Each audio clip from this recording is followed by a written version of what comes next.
Hi, my name's Alan Stockdale, and I'm from Escape the Matrix, Prison Matrix. I'm here today with my co-host, Paul Massey. This is our third show, and today is a really, really exciting one for me and Paul, because it's the first time we're actually going to have a guest on our show, and it's a guest what I absolutely love. Absolutely love. Fantastic lady. She's incredibly spiritual, vast knowledge, and I just look up to her. I know she won't like the praise, but hey, she's getting some anyway. So I just wanted to introduce Paul first. Hi, Paul, are you there? Hey, I'm still here, yes. Yeah, thank you're you. still there, Mr. Co-host. Yep. How are you? Words are futile, I suppose, yes. Did you enjoy my solo little broadcast about the meaning of Christmas? Did you enjoy that one? That was brilliant. That was ever so good, because it put a few little, little sticks into the pie of giving it a bit more of an understanding. But it was fantastic. I was very impressed. It was funny, yeah. Well done. I'm glad you liked it. I know we're supposed to do it together, but it was unfortunate you was unavailable, so I thought, oh, why not? I'll just do it. Right then, so I'll introduce now Michelle Walling. Are you there? I am here. Oh, thanks, guys, for having me on. Fantastic. You're very welcome, Michelle. Well, I do get uncomfortable, hearing any kind of praise, because I knew you would. We are all one, and we are basically here to do this together. And I don't see myself. It's so weird to hear this, because I really don't see myself as any different, Yep. Is it any different to what you was before you started, or any different from us, or anyone else? From everyone. Yeah. I just, when I do my shows and everything, I'm in my own little space, in my own little, in my house, and I know that I'm reaching a lot of people, but on the other hand, I just don't think about it. Yeah. I want to reach as many people as possible, but I think if I thought about that, it would freak me out, and I wouldn't be able to speak anymore. Yeah, I can imagine. I mean, excuse me. I've come from the UK, obviously, and I've got quite a strong northern UK accent. So for me to talk to people in the US, sometimes they find it quite difficult to understand. And as I'm talking to you myself now, Michelle, I'm trying my best to sound as least northern UK as possible. So I understand what you're meaning about the, being a little bit shy, thinking about people listening. But hey, you just have to do it. The truth, it's the truth that matters. So that's what I just don't care what people think. That's right, Alan. And ear by gum, you just speak proper now. Okay, Paul. All right, enough. Yeah, I really could start talking with my Texas accent, but it's really funny. Yeah, it's really funny that even as from I guess about in my 20s, I really grew out of that and began, I guess, my awakening started, later in life, but I guess you can really look back to certain points, and you just brought one up, that I never really, the only time I really talk with a thick Texas accent is when I'm drinking, which I don't do much anymore, but you kind of let out all your, let everything down then. But no, I really like for you to be yourself.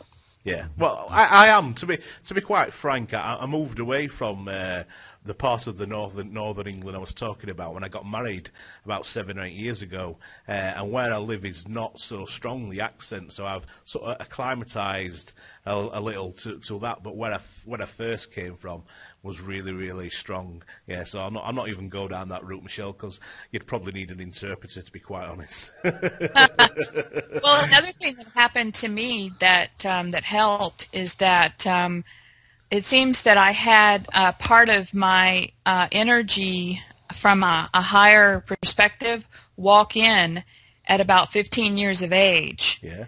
So I think that helped a lot in reducing the dialect that I had. That's awesome.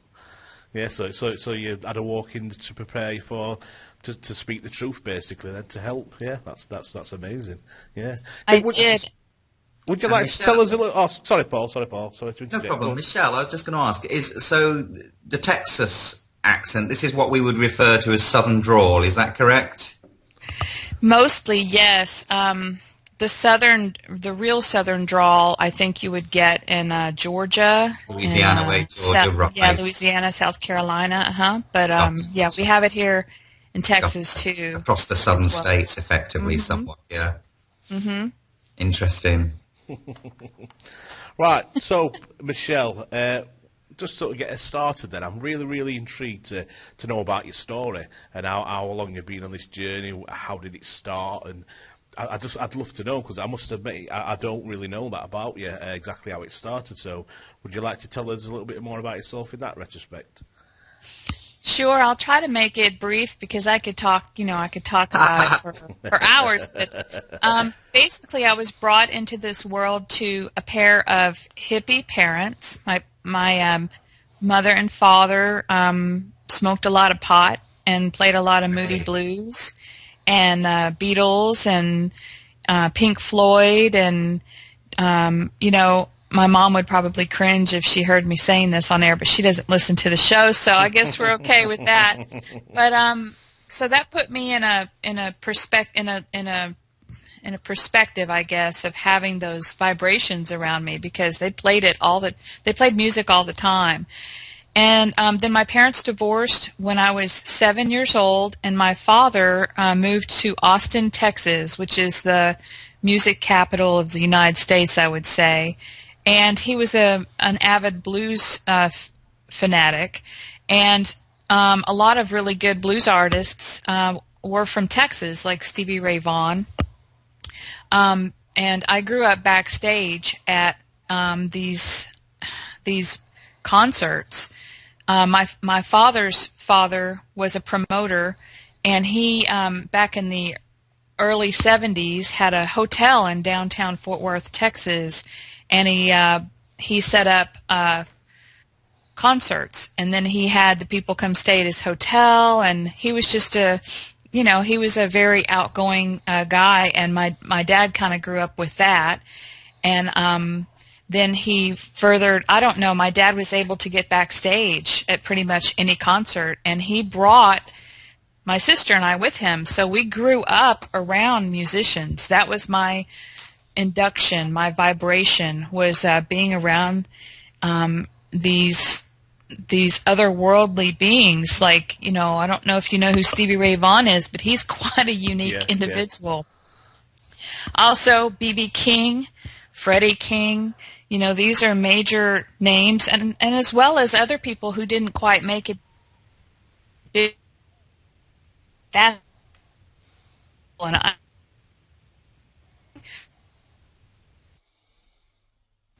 have We a lose sister Michelle, yeah.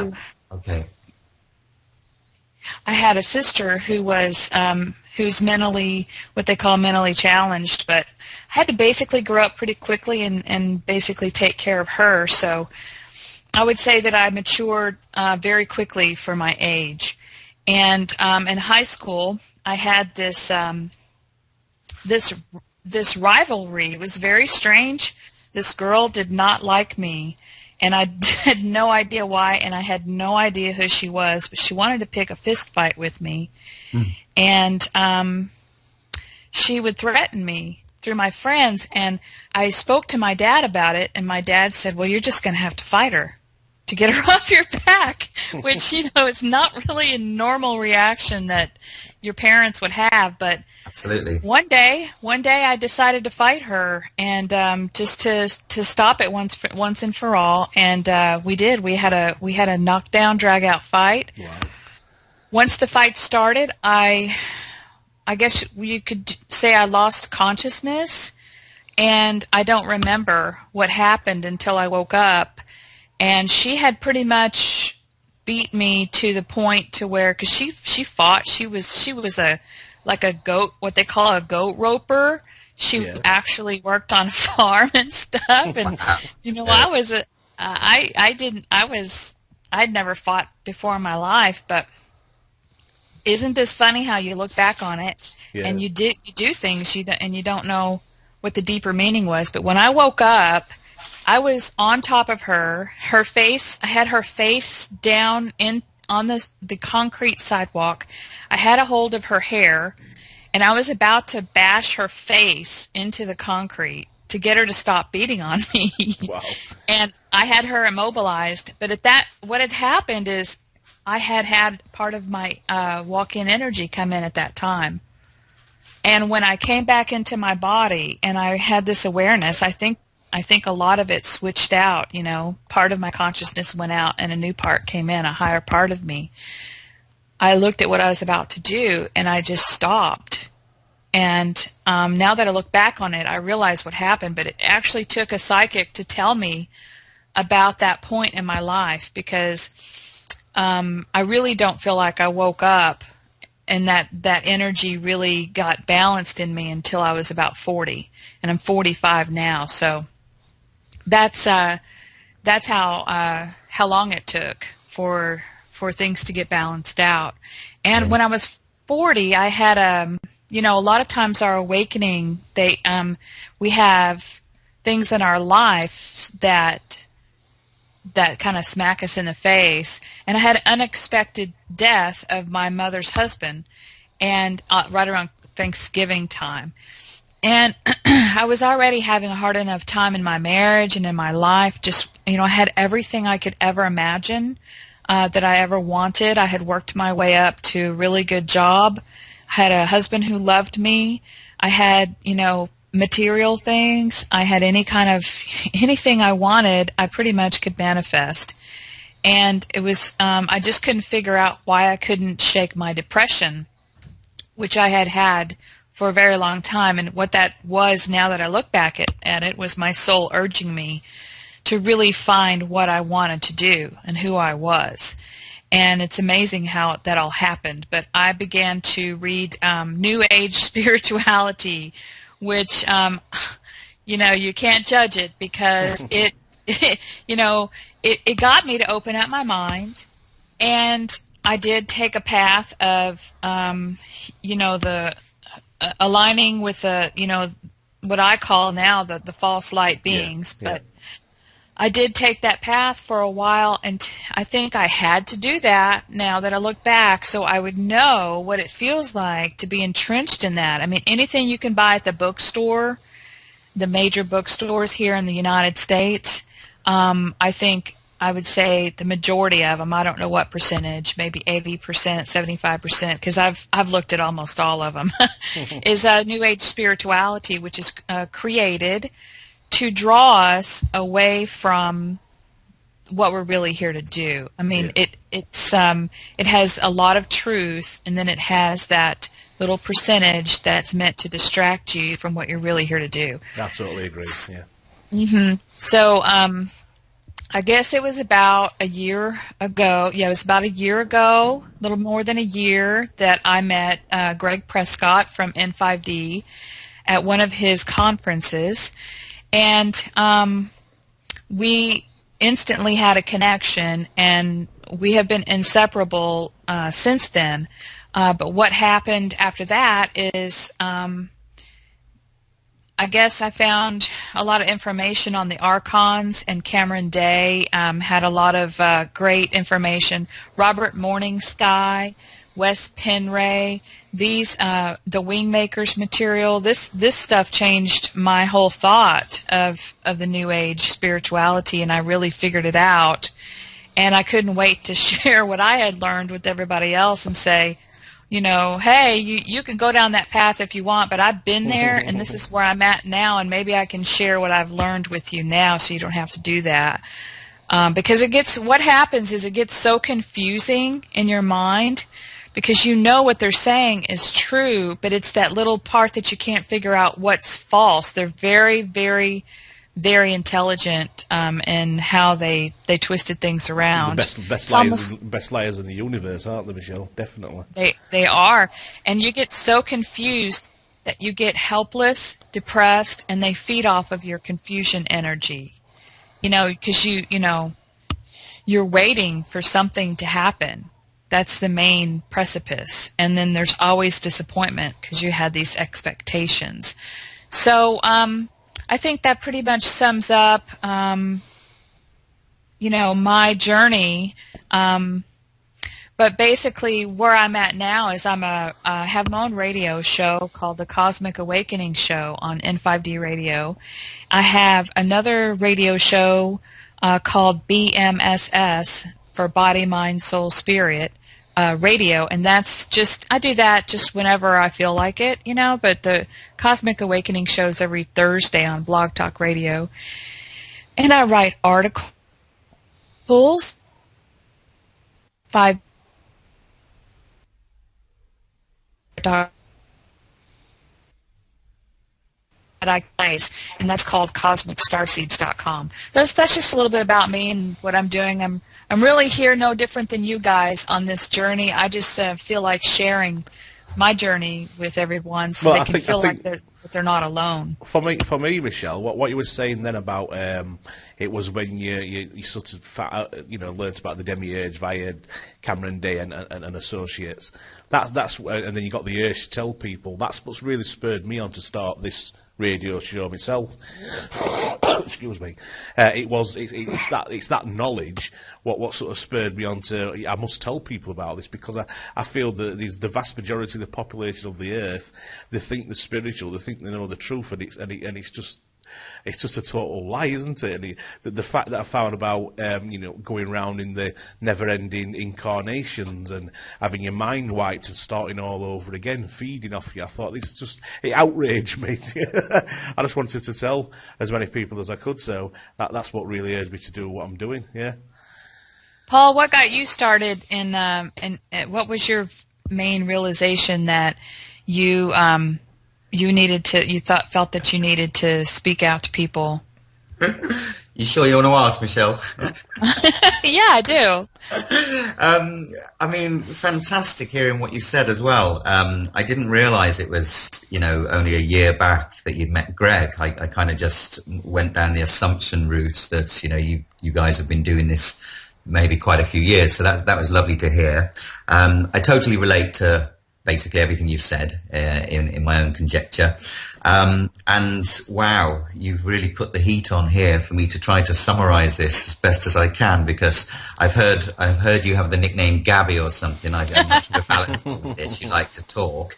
And the funny thing is we all attract the same in our lives. So, if you can see something in another person, whether it be that you like that in the other person or don't like that, it's just all mirrors, mirrors and reflections in everything.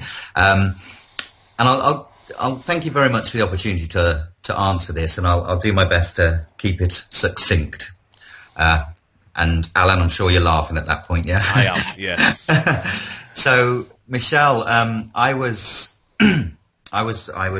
came from a county called Shropshire. We have counties here rather than states. You have counties in your states, but our biggest borders of land are called counties, and I come from Shropshire, which is very, very middle England, if you like, and I went to an all-boys grammar school. But before the grammar school, I must have been, and I didn't know this at the time, so when I was 15, when I was 16, when I was 20, I had no conceptualization to apply to this. It would have been more into my 20s as I was probably waking up that I was able to reflect back on this moment when I was about 9 years old. I'd have been about 9 going into 10, I'd probably venture. And it was it changed my life, and it was what you could put in terms of time. If you applied a time module to this, we were talking perhaps an eighth of a second that it occurred in the mind. And of course, you say mentally challenged. Well, that's humanity at a T. We are necessarily mentally challenged, and it's a good thing. And I suppose in what happened to me, I'm standing in the junior school, Newport Junior School, in the playground. I'm about 9 years old. And in the space of about an eighth of a second, this dialogue ran through my head. Were you to put this on paper, you'd fill sort of a whole two sides of an A4 sheet of paper, I'm assuming you refer to A4 sheets as well, stateside, yeah? Mm-hmm. So I had this dialogue, and it was, you could call it reflection, that all transpired within an eighth of a second in my head, and it was me reflecting on the way that I didn't seem to fit in with others and how others saw me. And I'm 9 years old, so I haven't got a great vocabulary at the time. And I just realised in an eighth of a second, oh my fuck, there's something wrong in my head. I just knew it. I just knew it 100%. I realised, shit me, there's something wrong in my head. I know it. I can see it without a doubt, because my 5 or 6 years of memory that I could recall as a 9-year-old per se, I realised there's something wrong with me, and it's not with the others, it's me. There's something wrong, and I can see I don't fit in. And then, of course, from the age of 9 to sort of 20, life provided me this most beautiful gift of completely 100% confirming that. as I went on my venture through grammar school, all boys school, and realised that, oh my God, people don't like me. I don't know me yet. I don't understand me yet. I can see things in me that I'm not keen on, that I'm brainwashed into believing is wrong, but I don't get it. What's the problem? I think I'm a lovely person, actually, but I was learning and growing.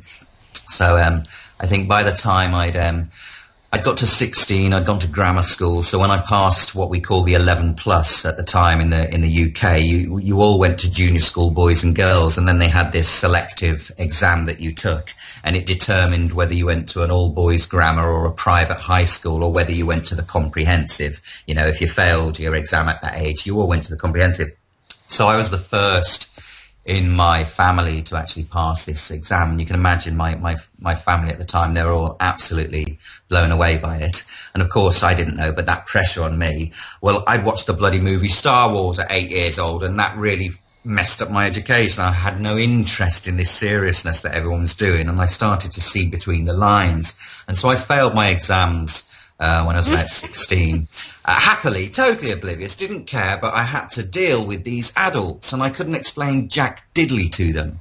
I just had to deal with what they were putting on me, that you are a major failure. And of course, I'm living with this throughout my life. So this was really, really heavy for me, and it was scary in its own right. But I put on a great face, you wouldn't know nothing.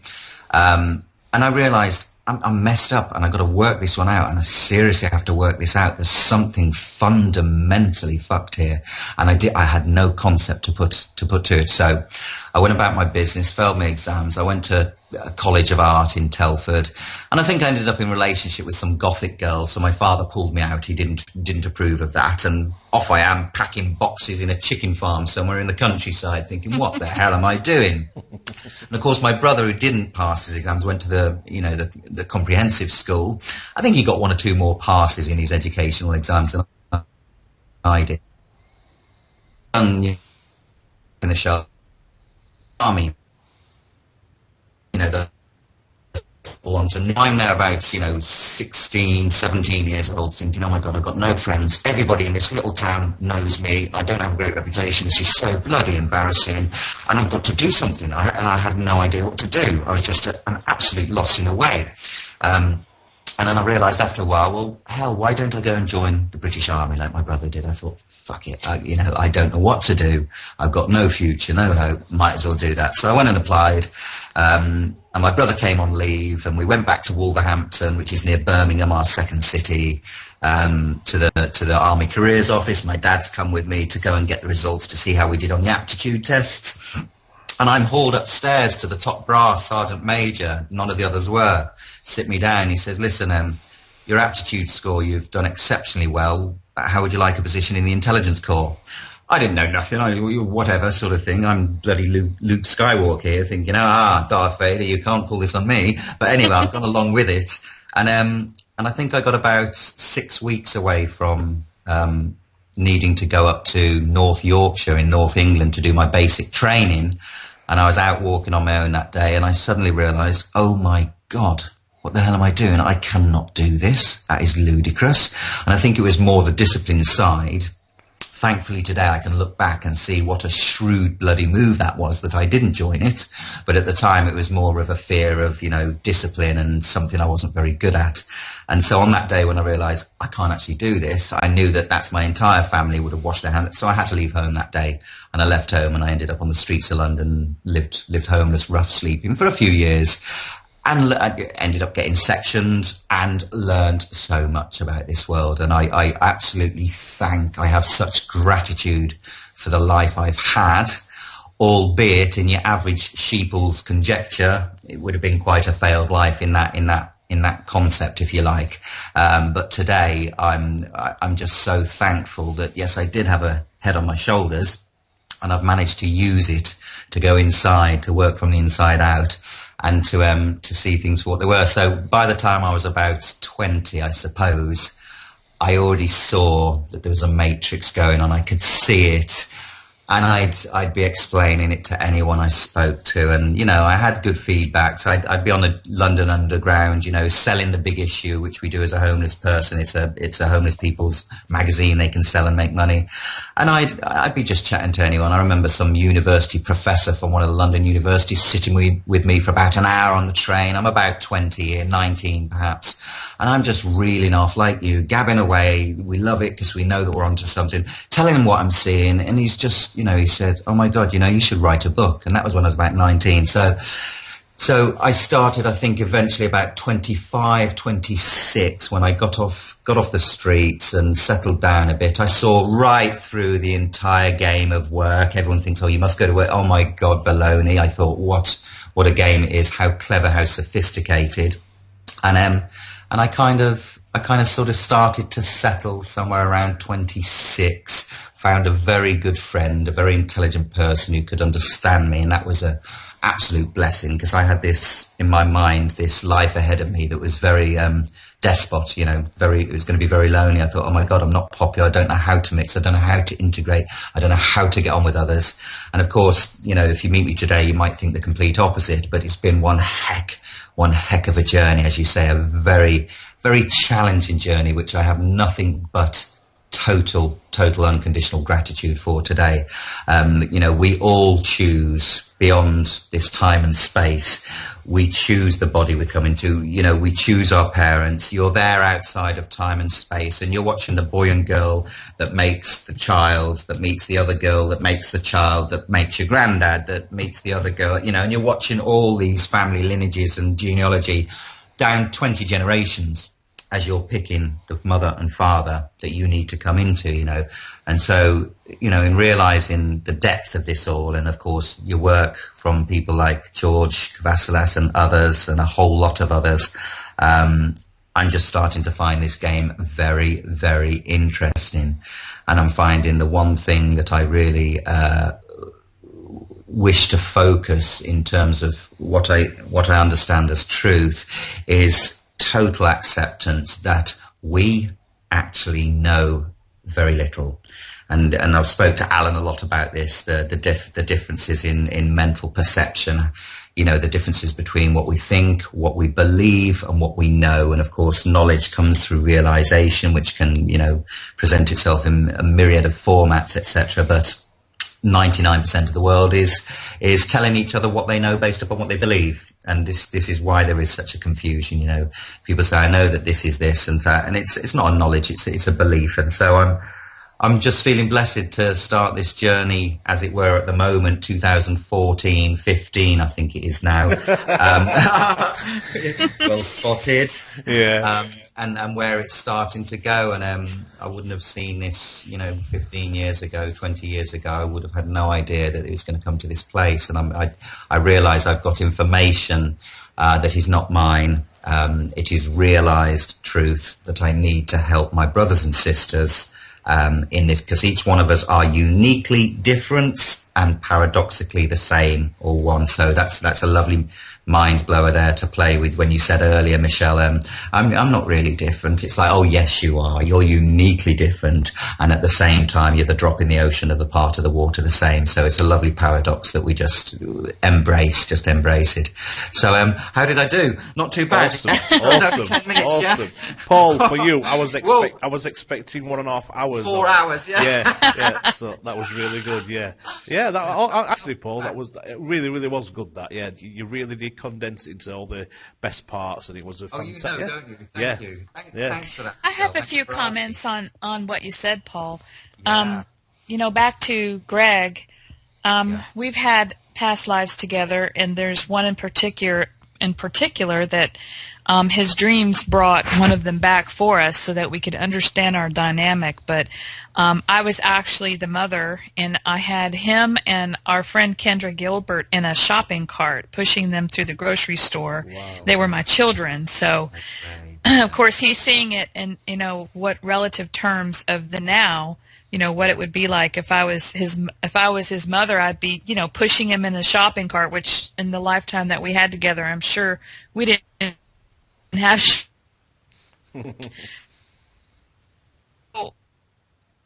lifetime agreed work together to put out as much information as possible in this lifetime. So I feel very fortunate that we finally found each other. There was several times that I traveled to Florida. Within 1 year, I think I traveled at least 3 or 4 times to Florida, not really realizing why. But I was going to concerts that my friend was putting on, and so I'd travel out there, watch them play, and then travel home and kind of think, I kind of thought to myself, why am I going to Florida? There's nothing in Florida for me. And then all of a sudden it all came clear. I was within at least 60 miles each time of where Greg was. Wow. So it was very interesting. I just wanted to make a comment about, it's interesting how you had the opposite dynamic of being homeless and being without everything and being down to what I'm going to term a 0 point. Yeah. For you to strip away all of the programming in order to bring yourself up, to rise up, like the phoenix from the ashes, and be able to focus on what's important in life, and that's living from the heart and, love. Love's pretty much everything. But in order for you to realize that, it's interesting that you had to do that. And, when you did that in your life, and you're still doing it, but when you went down to the very bottom, you basically were raising it from the base for not only yourself, but people on the planet, for our solar system, for our galaxy, for our universe. I mean, you just wait. Like you said, we have no idea what we're really doing here. Just wait until you find out what you did by going to the very depths of hell and bringing it up through your heart center. And then one other thing I wanted to talk about before we move on to the next subject is, we have to have patience with other people because, everybody has their own time that they will get their spark, so to speak. Some people even say that we planned a certain time in our life, a date, so to speak, or an energy signature within this timeline that we would wake up. But I have a 18-year-old son, and I tell you, about a year ago, I really didn't know if he was ever going to get it, and I tried a few things, and I got instant anger, almost like my guides were kind of helping to speak through him and saying, "What are you doing? It is not near time yet to even try this." But it's interesting because he is a top trumpet player in his high school. He's a very dynamic individual. He doesn't get any of this the way I explain it, and I haven't even gotten the chance to even get past a few sentences. He thinks I'm out of my fucking mind. However, what happened is that he was trying to be pushed into going to a particular college under a full scholarship for trumpet.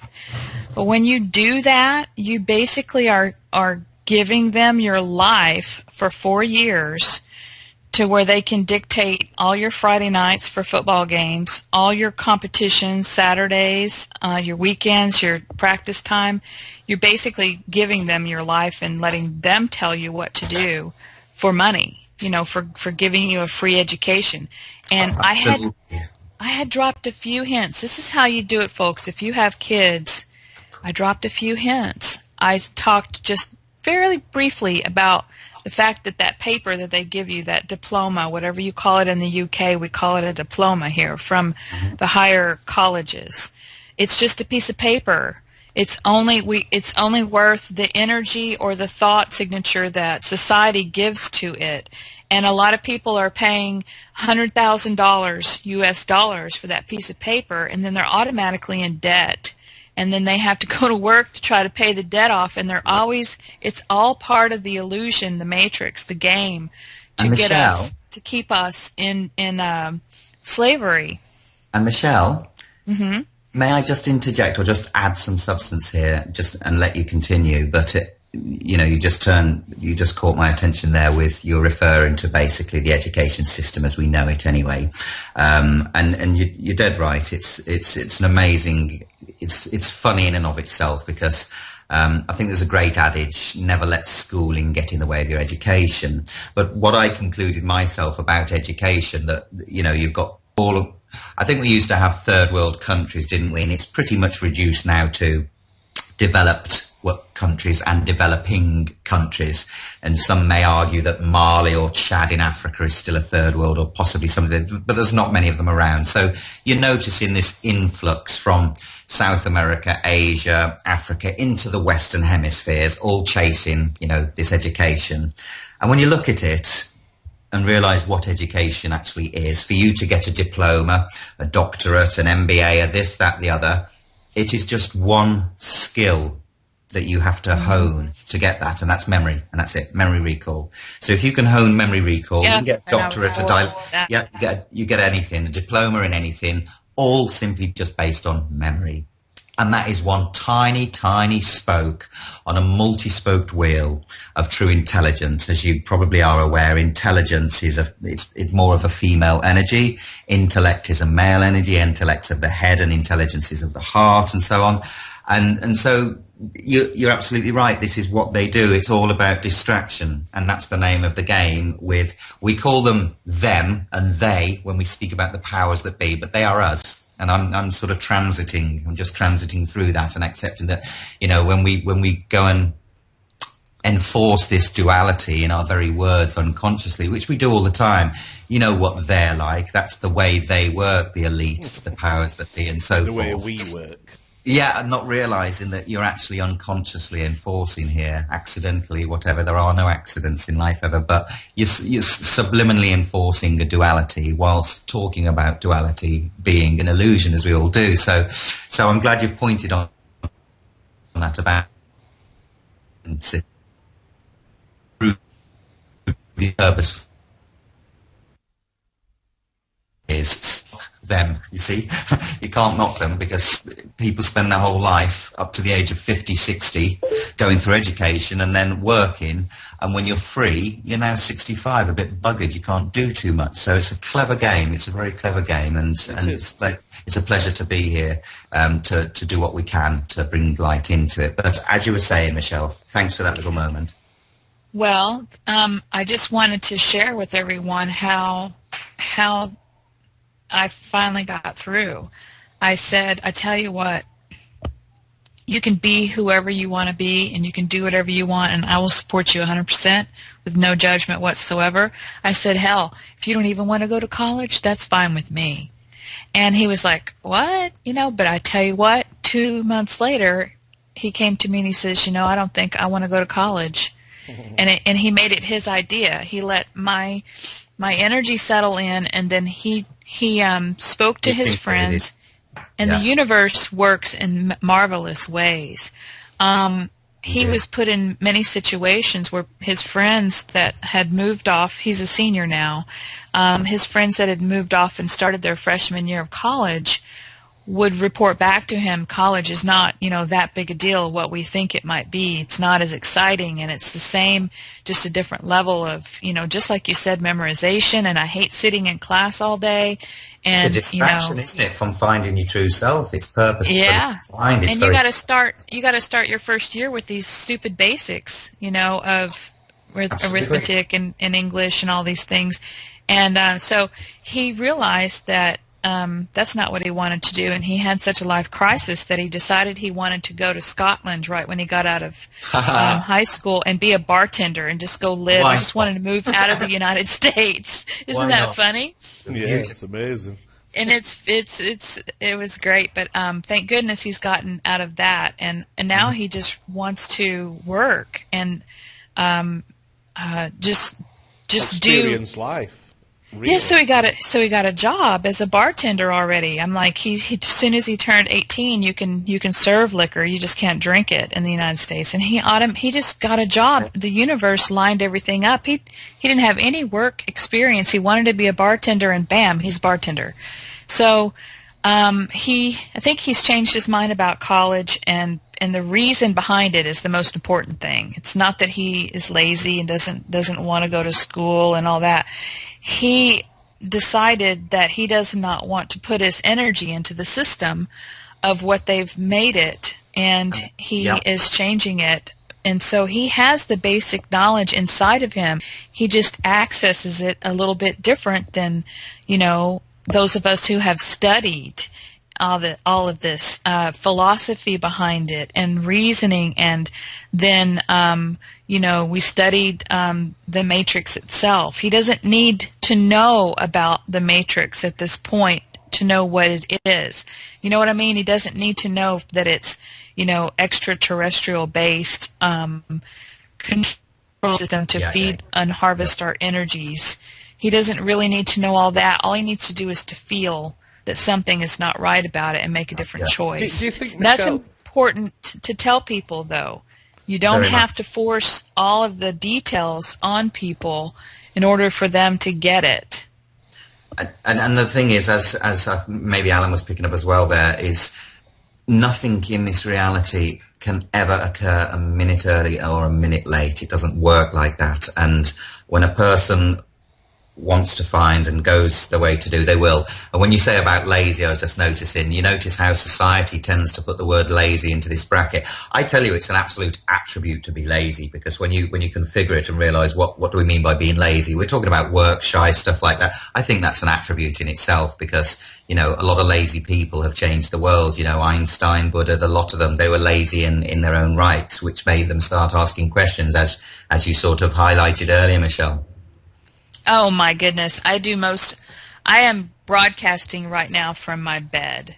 Okay. I mean, if people out there, were to see that I do most of my work in the bedroom, I do a lot of my creative writing in bed on the computer. I'm comfortable and where I can channel from my higher perspective, where I'm absolutely relaxed. Yeah. They would think, well, it's like if my neighbors, I hardly ever, go outside here. When I go, I get in the car or whatever and go. But if they knew that I never got out of my pajamas, I know. Absolutely. They would think, oh, she must have a real problem, I know. It's so brainwashed, isn't it, reality? And as the adage goes, I loved it. Yeah, and as the adage goes, find a job you love. You'll never work another day in your life. There's such truth to that, and this is what it's about for all of us, is finding what we love. But the brainwashing is so endemic. It is so deeply entrenched. It's in centuries of generations. You with me? So for those of us who can start to face that and see it for what it is, through whichever route serves you, it's an absolute blessing. And here's Paul saying all this, focusing on Alan's picture, and all I've seen is the word love in this sunshine emanating out. I thought, how ironic. Oh, cool. It's just until we can get rid of money, it is a challenge. But those of us who are taking a leap of faith and doing what we love, even though we're not getting paid at the moment, it's up to us to figure out how to beat that system. Yeah. And so, I'm in the process of writing a book, and hopefully the book, which is a summary of most of my articles, but then has a little kicker added to the end. Hopefully the book will be a way. Yeehaw! hopefully the book will be a way to bring in, a little bit of income to be, comfortably live and not have to worry about money. Yeah, that is a problem, isn't it, Michelle? Of this type of lifestyle is you want to tell the truth, you want to do all what you can, but then the reality of living on this earth, needing money, kicks in, and it's like, what do? You feel. Sometimes I feel trapped. It's actually bringing on to one of the questions I had for about. I know you do a lot of healing work. As well as is that sort of thing you bring some income in used by actually doing the remote healing, that sort of stuff? Actually, I do less remote healing cases than I do what I call holistic life coaching. But again, that is just that my name. Like to want to search for someone who is a professional to be able to help them. But I've been a healer for many lifetimes, and I've been a mediator and an ambassador in many lifetimes. Wow. And I've been doing this so long that this is what I do is I help people see the whole picture in their life and where the energy problems are, where the energy is stuck, and help them work through that. And sometimes that involves the remote healing, right then on the phone. If I see it, then we just clear it. But that's my main source of income is my holistic life coaching, and I have a website called michellewalling.com where you can find out more about that. But so I had to get creative in order to have something that would supplement what I really love, and that is to share my experiences with people and my thoughts. And everybody on this planet is like I said, we're part of the one, but we're all individual aspects of consciousness having this experience right now. So all of us see things differently because we all have our own unique filter, which is the individual aspect of the consciousness, but as well, it also lies in our DNA, in our, like you were talking about before, our fathers, grandfathers, all of the lineage that we have is also mixed in with it, which gives every one of us our unique filter on how we're experiencing this now moment. Yeah, Michelle, as far as the healings go, I've got a question for you. What I had actually written down before we started, and it seems quite apt to ask you now. But actually, when you're doing the healing itself, could you explain, basically for me and anybody else who's interested, how we actually do it? How do you tap into the energies? What's the process behind the scenes? How does it work? Could you explain that? Yeah, Mostly, I have an intuitive ability to just know when what is happening, what's going on with someone, and it may take me a while to ask some questions and to get the person I'm talking to actually bring it forward by answering the questions, and then I have tones in my voice that are actually okay. Let's go back to a cosmic level. I've been many places in the cosmos, as everybody has. Yeah. But what I decided, what I am made of, what my soul is made of, is that I decided that I would go many places and get different codes for all these different places, as many places. I sent forth as many aspects of myself as possible to different planets and different places and lived many different experiences so that when I came to Earth, I would have all of those codes. So I would be able to speak to just about anybody and be able to relate, if that makes any sense. Yeah, it does, yeah. Awesome. Go on, carry on. When I share the codes through my voice, that in itself has a healing aspect of it, but then also intuitively I can send, with my intention and thought, going through my heart space, I can send out energies that will catch some energy that is in their energy field and dissipate it or send it forth to the universe to be cleared out of their field. And a lot of times that changes everything, like right in the now moment for them. There's this one guy who had migraines his whole life, and he tried everything. And I had never done this kind of healing before, but what came to me is to write him a letter and talk about different things. And then I did a small session with him, and it went away. Whatever it was, it's hard to explain how I know what to do, but I just do. His migraines went away after his whole life of having them. So, and I don't think it's me that's doing this. What I think it is my connection with them, and finally basically getting them to say, I need help. I want to clear this energy. Help me clear this energy.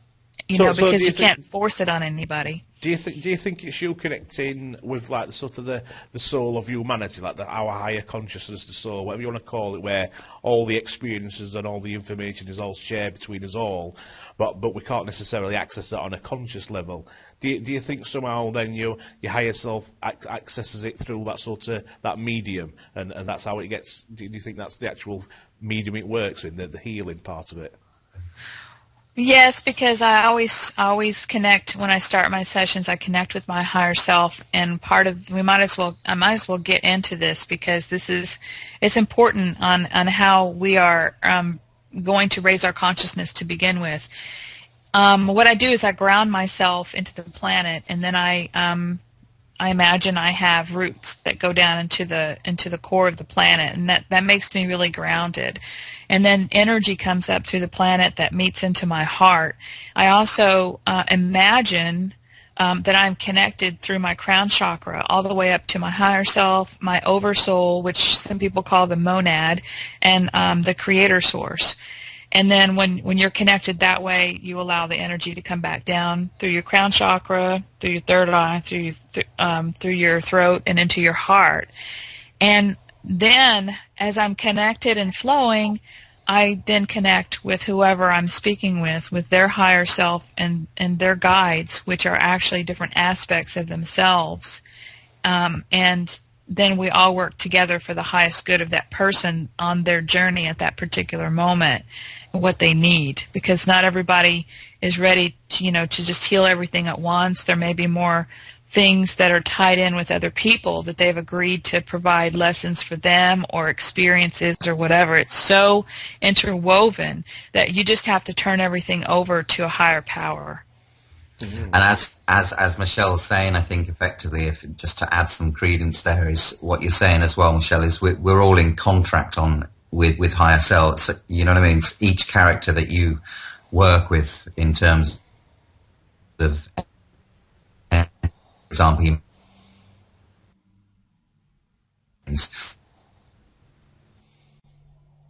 Actually, you're cutting out just a little bit.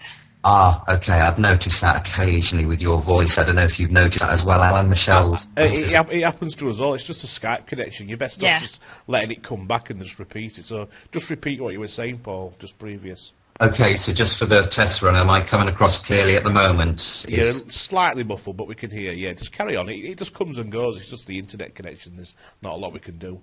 No worry. And you can hear me okay, Michelle, or am I still cutting up? I can hear you. You're just a little muffled, but just keep going, and we'll just work through it. I just didn't hear the end of what you said. Yeah, I was merely really just sort of not enhancing, but sort of supporting with my own awareness in what you were talking about. With Alan was asking you, how are the dynamics in you actually doing this in purporting this healing energy? And I was just adding a little two pence worth there, in that, as I understand, we're all, everyone we meet, each character we meet in this life, in our journey, there's absolutely no accidents whatsoever in life. Everything is a contract from a higher self perspective, if you like, And I was wondering if you kind of saw things from that angle as well, in terms of, you know, this guy that you mentioned with the migraine. You talked about grounding, you know, with the imagination, which is a powerful thing, very subdued for purposeful reasons. So it is, but it's a wonderful thing. And your roots then come up through your chakras. And this manifestation on the planet is but a contract at work that was agreed and, you know, designed way before you were born between yourself and that character who was to have the migraines. So it's just playing out in the real time in this physical reality. Fair to say? It is in a way, but the migraines, I mean, if we were to get into that a little deeper, the body always gives us a signal as to where that we have a problem. You know, Houston, we have a problem here. And if you ignore the problem, or if you don't take the time to work with yourself and figure out what the problem is, it becomes horrible for you. And basically what he needed to know more than anything is to slow down. He was working, you know, all the time. And what our ego tries to do is to distract us with things that basically distract us away from spending time with ourselves and loving ourselves and doing that healing and clearing ourselves. And also this particular energy, I believe, was stuck in, it had to do with a past life. It had to do with getting stabbed, basically, and dying with this horrible negative energy, you know, passing over right then, being betrayed. It was betrayal. And it was stuck, but in order to find the betrayal energy, he had to have migraines, which is weird. But that's just the way it was. And it was basically his body telling him, giving him clues to, I'm going to give you a headache until you pay attention to me. And he was doing everything he could to do everything other than that, working and just losing himself in something else. And that's pretty much what most of society does.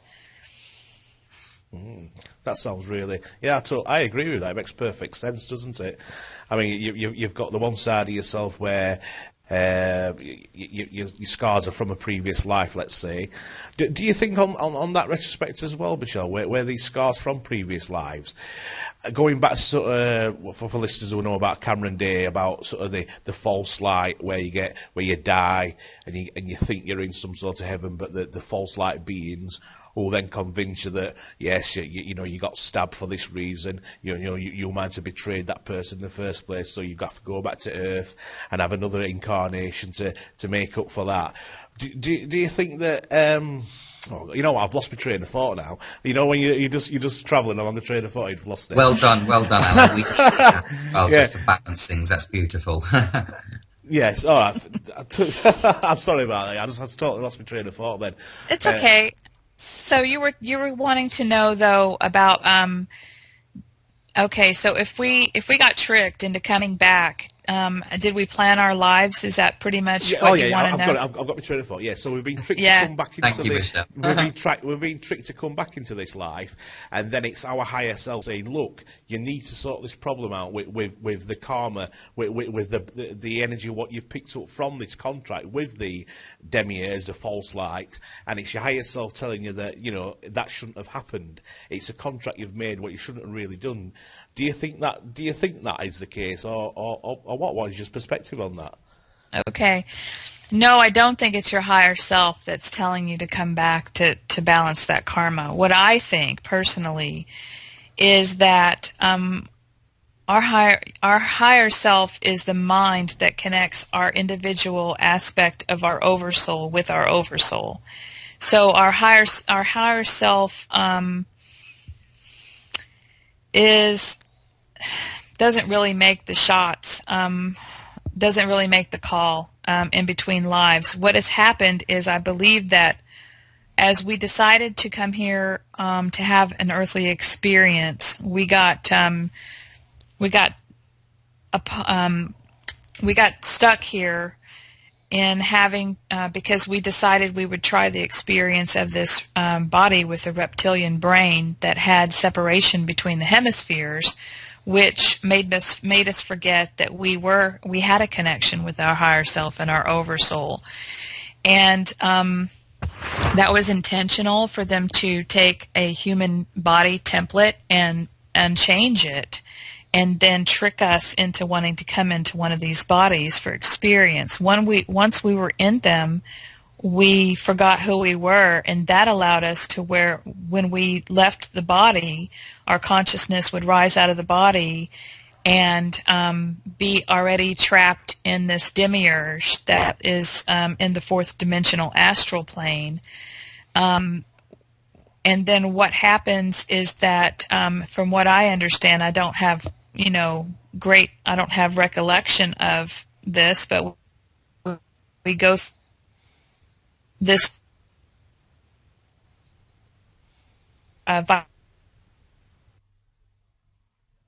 with because of the harsh conditions or the hard things that happened to us, or the fact that we were killed, or we were betrayed or whatever. I mean, we hardly ever died peaceful deaths over all these incarnations. We are vibrationally attracted back through that tunnel, and it feels like home after doing it so many times, because it feels familiar. And then you get to the end of the tunnel, and there's this bright white light, and then there's usually a guide or a representation of a family member that you that you knew in your life that had left before you. That is actually most of the time is the trick of the gray alien technology that allows them to project themselves as someone in your lifetime or a guide, to sit down, to sit down and use the law of karma against you, to get you to use your free will to say, oh, I shouldn't have done that. I want to go back and balance that. That's the trick, is they get you to use your free will and say, I want to go back. And they shoot you back down with their technology. They shoot you back down into another body. And they feed off of your negative energy because your memory is wiped. You forget who you are, that you're an aspect of Creator having an experience. And a human body was never supposed to be created. It was never created to be separate from Source. It was always supposed to be an experience that would allow Source to know who it is. But in this, we have this polarity. All of creation has a negative pole and a positive pole, and we got stuck in the very end of the negative pole, the very furthest away from Source possible. We got stuck in that part of creation because of these bodies and because of this Demiurge, this matrix that we are in. It is a creation. This matrix is a copy of the original Source pattern or template. It's a copy, and they changed things around to where they could trap souls or aspects of souls, fractals of the oversoul, which is a fractal of the Source.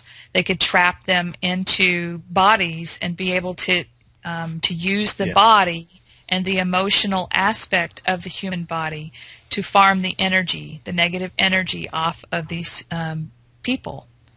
Yeah. So because when Source, Source itself has positive and negative, and in order for creation to happen, in this particular template of creation is experiencing all, negative and positive. So there had to be beings or part of Source that says, I'll be the negative entities. I'll be the negative beings. Totally agree with that, So what makes it easier to live in this world is to pull your perspective all the way back to creative Source and to see it from that perspective. Yeah, definitely. I mean, for me personally, I'd like to say thank you to this demiurge, to the entities that put us into this matrix, because I totally believe that that is all part of this experience we're having as a soul. I think we need that demiurge. We need to go through this karmic cycle to experience the hardships what we've gone through, because without them we would have been in a more of an enlightened state and we wouldn't have experienced this denser reality. So I do think it is all part of the grand plan of us as a one consciousness to experience itself in the lowest possible, densest form. What do you think to that? What I think is that I think there's a creator source beyond what we even think as the creation of all that is. Yeah, me too. And I think that I think it's infinite. But I think the creator source that I'm speaking of, that created the experience of the universe, let's just say the creator of the universe, I didn't think with free will, this creator being was able to create anything and experience anything, but I don't think that this creator being realized the extreme that it could go to. And I think that there are beings from other universes that came here, and they're actually the archons, in my opinion. Yeah. I think they might be from another universe, another experience, took advantage of the fact that this was a free-willed universe, and tried to basically take our creator source down and make this their creation. So in a way, I don't thank them for that. But of course, it is in a way it's an illusion, but in a way it really affected our creator source to where it had to be responsible itself for its creation and come forth and fix it, just like we are here. We may have really screwed our life up and we made some bad decisions, yep. But and in order to fix it, we have to be responsible for what we did, take responsibility and fix it, and transmute it. And it's amazing. That's by us doing us in this lifetime, we are basically doing it for our creator. Isn't that fascinating? Yeah, it's absolutely amazing. Yeah, because what I was thinking then, I mean, as we are the creator, as we all know, we are all part of this creator consciousness. Now, I think because as a consciousness we let it have free will, this universe, and then this has happened. What's happened with the archons, let's say. Now we've experienced that as a consciousness. All that information is going back to source, and I think then us as the source will have this information and won't make that mistake again. Maybe when they create an alternative reality. So that's what I mean by giving thanks to the demiurge, to the archons, really, in a way that they've given us information what we didn't experience before as a consciousness, so we won't make the mistake again. That's the way I see it. And Alan, I agree. I think we're in a multiverse with several universes, yeah. And I think that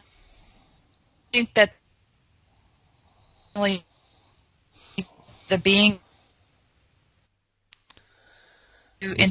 but what happened is one rebel universe that had free will said, well, screw that, I want to go not only experience, I've heard about this other universe, I want to not only experience that, but I want to take it over.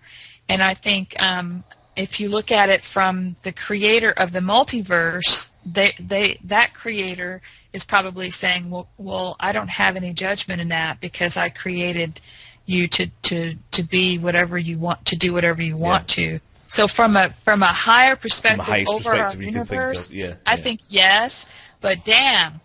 But damn, no, we should not be suffering like this. I mean, no. Yes, but no. Alan, Michelle, yes. Can you guys hear me okay, yeah? We can, yes. Can you hear all right, Michelle, yeah? Uh-huh. I've just gone on to, I've got Facebook in the background anyway, because the content of what you've just been speaking about in reference to, the word we all use as God, and then, as you said, as you pointed out, original creator behind the scenes of even that. It brought into my memory, as you're aware of, Alan, the George Kavasilis interview that we just came across recently, and he speaks specifically on that particular topic. I think he talks about the God mind or something. I forget. I'm going to look for it. But in the meantime, as well, you just inspired me, Michelle, to go and post what I'm listening to this afternoon. I'm about a half an hour into a particular YouTube documentary. A gentleman by the name of Stuart Swerdlow. Are you familiar with him yourself, Michelle? I know Alan is. I've actually interviewed him on the Cosmic Awakening show. How funny. Well, of course, you probably have. Right.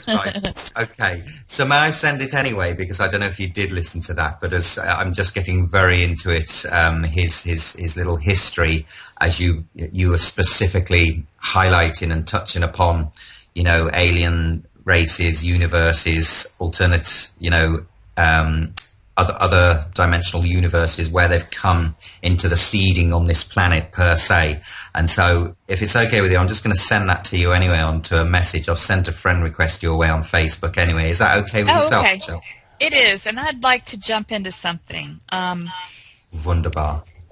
What this brings up for me is the fact that we need to understand what has happened in order to get out of it, but we don't need to dwell in the third dimensional, fourth dimensional, and fifth dimensional aspect of the archonic influence, because what we really, I really like this pulling back into the overview of creation and not having judgment against all this, and I know you guys are already there. But what we need to do is we need to realize that we're actually multidimensional beings that started, and when we were sent forth from Source, we were already high vibrational beings in a 12th dimension or 12th density aspect or higher. And we basically came down into density to experience this. And so we're pulling ourselves back out.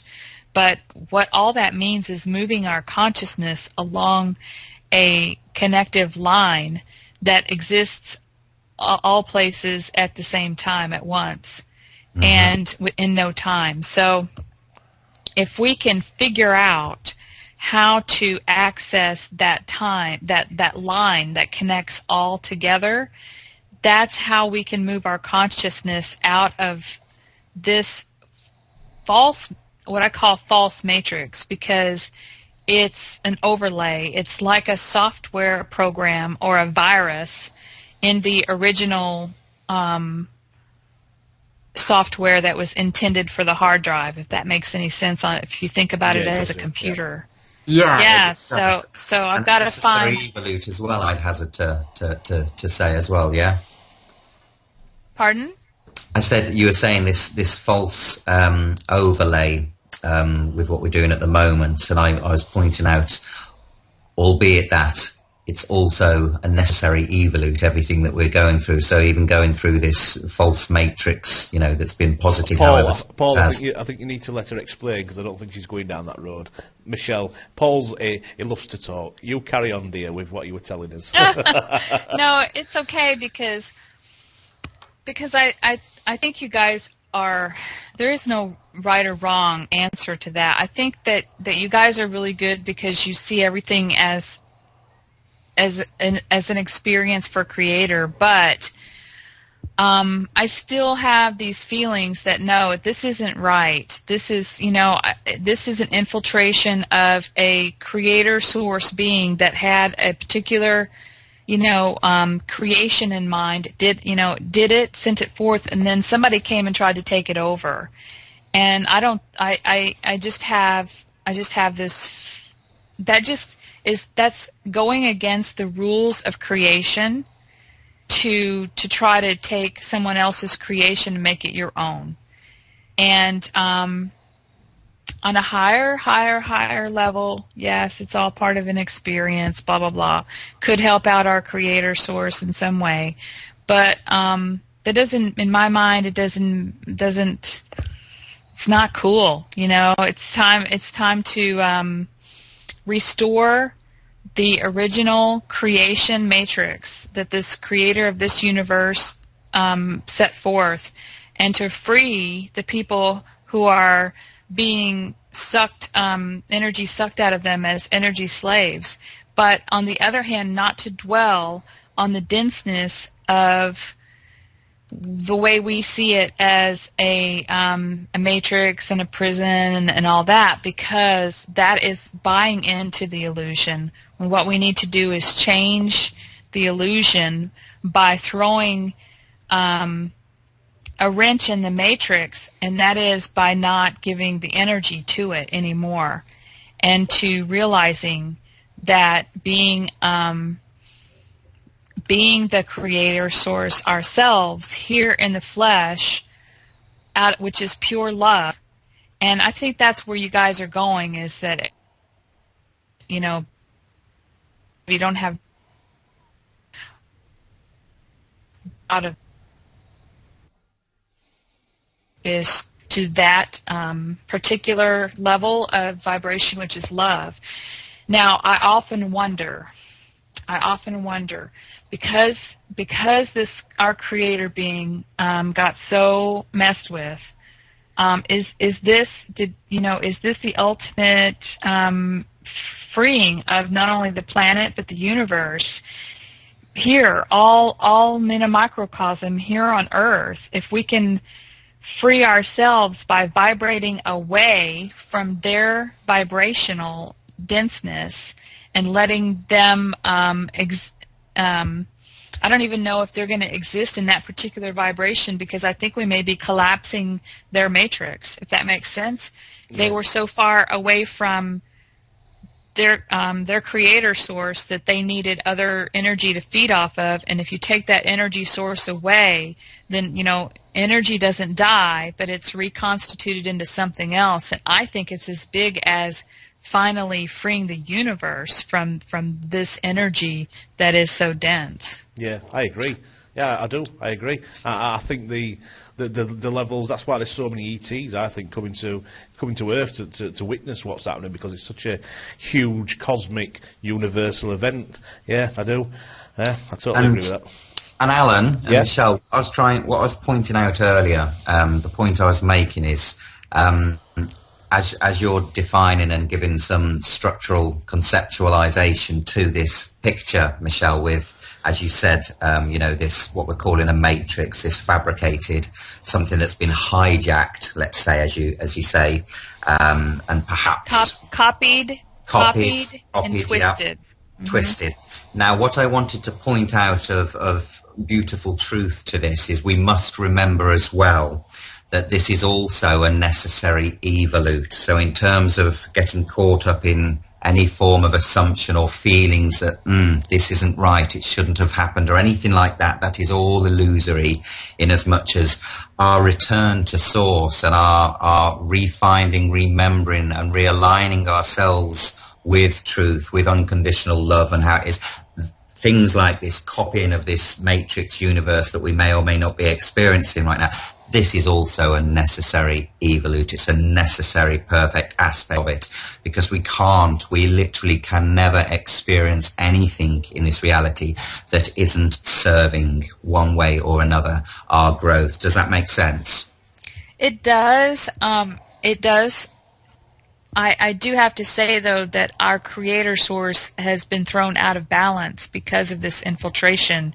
And so, I mean, that's no way to exist. I mean, that's really no fun. So, creator source has been thrown out of balance of the original creation template.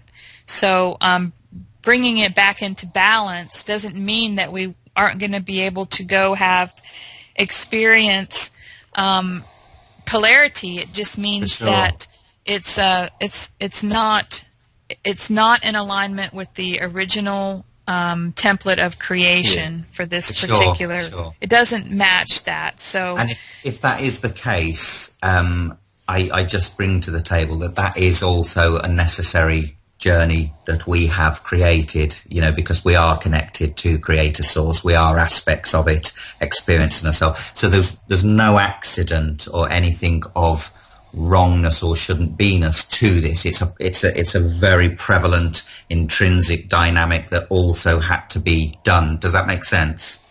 It does. And on a higher level, the creator of our the creator source that created This the creator universe, source yeah. that sent forth an aspect that is the creator of our universe, you know, is experiencing this as well. And perhaps that's how, I mean, energy is, emotion is energy in motion. Nothing would expand without the movement of energy. So perhaps the higher creator source that created our universal creator, maybe it needed that little that dissonance in order to expand even further into more and more and more multiverses. You know, these are things that we can't possibly understand, but we can try. It's great fun And, trying to understand, though, isn't it, Michelle? It's great fun. It is. It is. Yeah, And it as is. And as Michelle's right. Sorry, Michelle, go on. Oh, for us as humans with our brains, you know, Yeah. that's our but we can feel what sounds right with our hearts and know that our language was just part of this matrix, that it was created to limit us and to confuse. So, you know, many words mean different things to many people. Absolutely. Well, And go on, Michelle. There's one thing I need to ask you after this. Go on. Yeah. Go on. Sorry. Coming You carry back on. to You carry on. It's okay. Coming back to using the heart and then intuition and feeling is what's going to move us out of this, actually, by feeling something's not right or something's not unbalanced or harmonious. Will take us back to that as we continue to search with whatever tools that we have in front of us. What would you say then, Michelle, to let's say we've got people listening to this show, what's all this talk of the Demiurge and the creator source, and above that is way above what they understand at the moment. For people listening to this who are maybe just awakening and realising that we are in a some sort of matrix, what's wrong, what advice would you give to these people to try and help them get to an understanding where we perhaps are? Any advice on that for them? Well, what I would like to offer is kind of like when your parents go through experiences and they try to tell you what they went through so that you don't have to go through some of the things that they did, you know, their mistakes or their situations. I would just like to try to urge people. I do feel that we're on an acceleration here, and as people wake up, there's no need to go fall back into reading all these thousands of books like I did in order to get information. It did help. It was my path, and I needed to do that. But as we compress into this 0 point where things come together and move and shift into a new conscious, I really people be able to feeling in and not so much trying to put so much thought into it, but trusting that they actually have the answers within. And until you actually do that, you have no idea what I'm talking about. And Alan, you did that meditation, and you had a profound, you did George Kavasilis's meditation, and when you came out of it, you had that profound aha moment. That's what it means to go within. Okay? Yeah.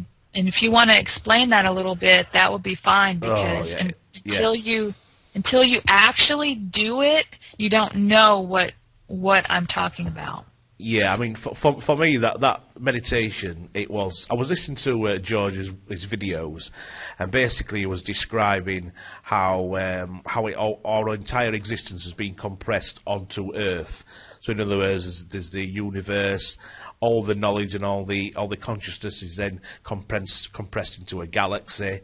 then all the experience of that are compressed into a star system, then all that knowledge is compressed into the earth, and then beyond that it's all compressed into a human. And so in every one of us we've got a fractal of the entire existence, and then beyond that, inside of us there's a cell. So all the information from the universe is in the cell, and beyond that to the atom, to the proton, what's inside the atom, and then inside that he was describing as a sort of source in that, what connects directly from that with all that information, what then connects directly straight back to the source of everything.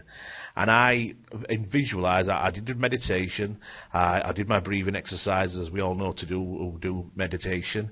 I grounded myself to Gaia, Mother Earth, by basically shooting energy from the left-hand side of my body in an arc into the centre of the earth, into Gaia, thanking her, and bringing the other side of Gaia coming out of that arc into my right-hand side of my body. So I did that, and then I visualised what I just explained to you about the universe is going into each other, into the galaxy, into the star system, into the sun, the earth, us.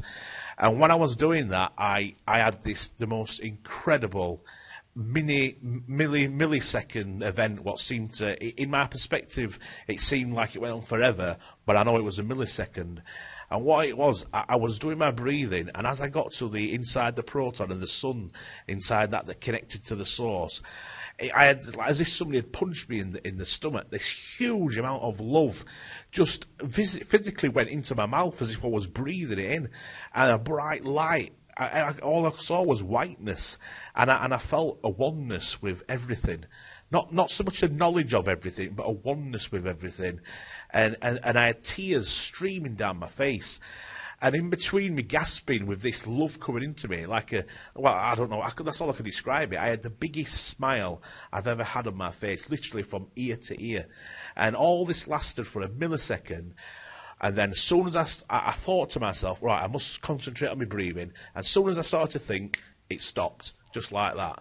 But in that moment, it was just the most incredible connection to Source. I've never experienced that ever.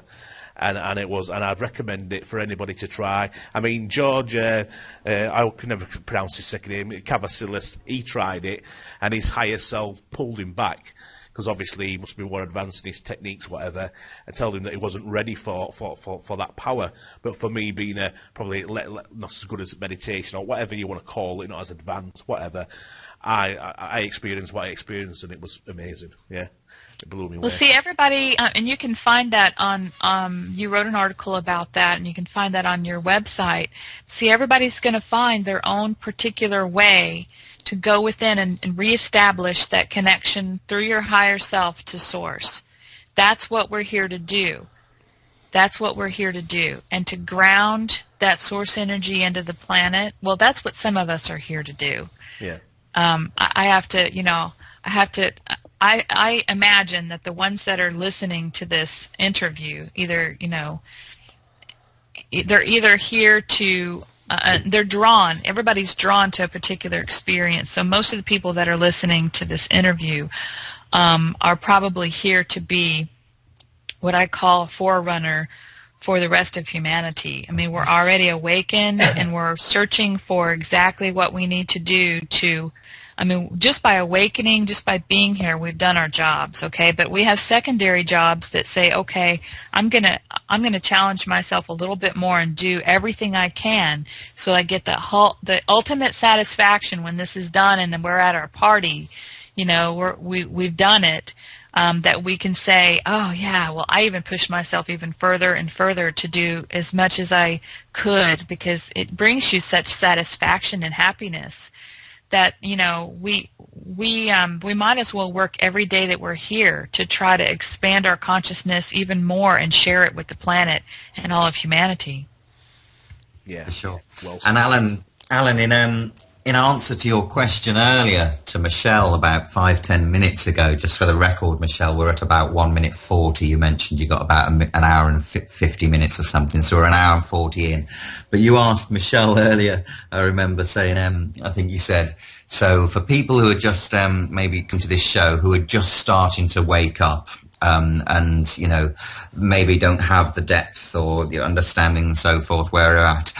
How would you explain, or what would you say to them, Michelle? And I was biting my bottom lip at the time because I just wanted to say, well, Alan, they would have already tuned out at about 10 minutes anyway, for the record, funnily.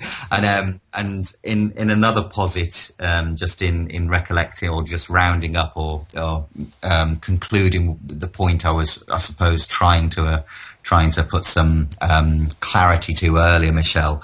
I think what I was trying to say is that I understand that nothing can ever occur in whichever reality that isn't meant to be. So whether a copy had hijacked, anything's going on. My only point there was, if that is the case, it's meant to be, and there's a reason that we will find that out, and we'll discover why that was also a perfect aspect of it.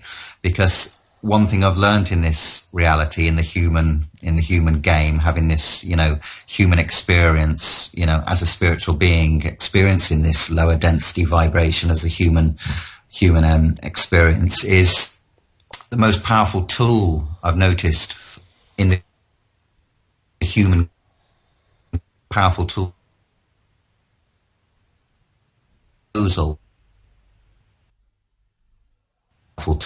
It dissolves in the realms of duality, obviously hinders somewhat or gets in the way, even though nothing does get in the way. It's all planned and mapped and stuff. But it's a great tool to have, and I think you mentioned that, Michelle, about understanding, and it is one of our most powerful tools in this game, because the more you can understand, the more you can realise, and through realisation is knowledge, brought back to fruition, if you like. Does that make any sense?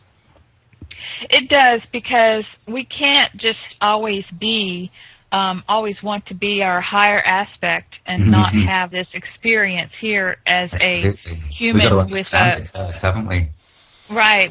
We can't ignore the fact that we are an aspect of ourselves having a human experience with a brain. Absolutely. The brain is what interacts with all that and makes us the powerful creator beings that we are. This is how we are choosing to create, but the creation got screwed with, and we're going to fix that creation by balancing it out and being of a more pure energy vibration Absolutely.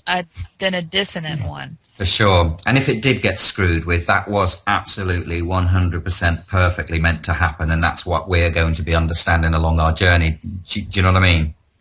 Well, it's almost like, I wonder, from if you really want to pull yourself out, if it was a game, a challenge. I mean, it is a game, isn't it? It's a holographic game.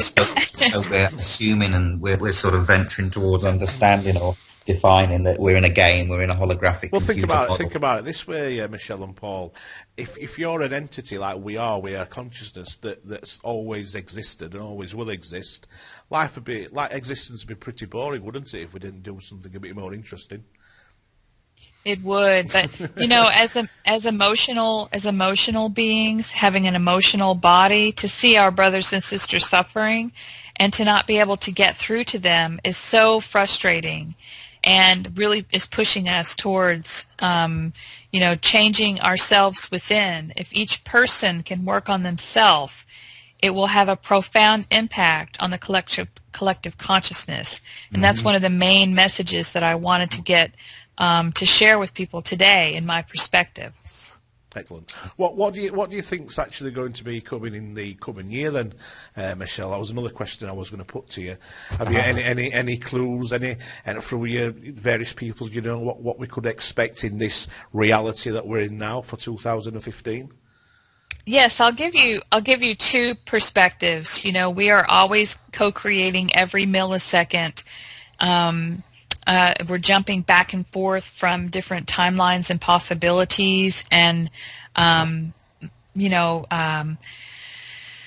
so there's a lot of possibilities that we could jump to throughout 2015. I think no matter what level of awakening or vibration that you're at, I think that 2014 was definitely a year of the astrological alignment to where things were shaken apart in your reality so that you could see what needed to be worked on and do a lot of clearing and create space to bring in more of your higher self, and which means more of the energies that were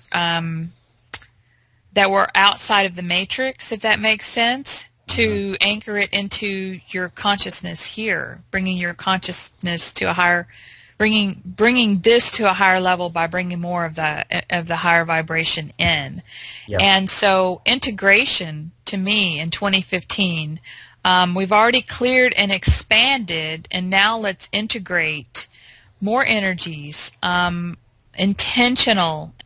Your body can only take so much. You have gatekeepers working with you, which are aspects of yourself that have already ascended in the future. I mean, you've already ascended, so it's just a matter of matching, bringing together and bridging the timelines and the parallel realities together, fixing it back to where we actually can experience that, raising our consciousness above this, what we see through our eyes, and changing it, and it's malleable. Absolutely. So it something else. And in doing that, Michelle, as you say, in doing that, in fixing and integrating and bringing back into fruition, as you say, through that very process, will we then be able to reflect, as I was saying earlier, and see the perfection of why that needed to happen for us to be able to go to that next place, to look back and fix whatever it so was. You follow? Yeah, it's mind-blowing, isn't it?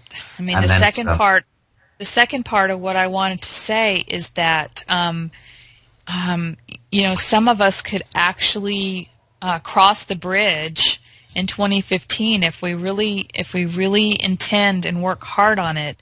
The alignments will be as such that we could actually, I mean, gosh, Alan, you may have already done it when you had your little meditation. I mean, some of us could actually be walking in multidimensional worlds and be able to go into meditation, and only, it seems like a second has gone by here, but we will have had this multitude of experiences and learn how to move our consciousness to one of our other lifetimes and experience what that's like, and come back and share those experiences with everyone, and say this, and say, even though this is an illusion, this is real in what we're experiencing, and this is how you can time travel or be in other realities or other dimensions or other universes, even